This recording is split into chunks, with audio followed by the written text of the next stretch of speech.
ఇంటి నుంచి పెద్ద గదా సోలంతో వచ్చేసింది అమ్మవారు. శుక్రవారం చేస్తున్నారు దుర్గం తల్లి. సోలం ఎత్తి ఇక్కడ వచ్చి నిల్చుందా, ఇక్కడ కూర్చున్నారు, ఇక్కడే మయమైపోయి లడ్డే మయమైపోయారు. అక్కడ 4-5 రోజుల నుంచి బాగా కనబడుతున్నారు. అసలు కల్లోనా రియల్ కదా? బాగా కనబడుతున్నారు. అసలు కల్లో నిద్రపోయి వాళ్ళే కనబడుతున్నారు. ఈ అమ్మగారు మరి ఎప్పుడు వచ్చిందో అసలు మొత్తమే అర్థం లేదు. ఇక ఎటువంటి చలచిత్రులు అయిపోయారు. అబ్బా తల్లికి దండం పెట్టేవాళ్ళ ఇదే చేసింది. ఇది ఆ వారం అయిపోయింది. 2వ వారం శుక్రవారం నాడు దండం పెట్టుకున్నాం. ఆ దేవుని గుడి నుంచి నవ్వుకున్నాం. నిజంగా నాకు నవ్వు వచ్చింది.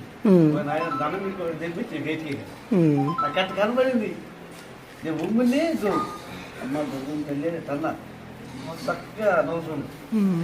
నాయన అని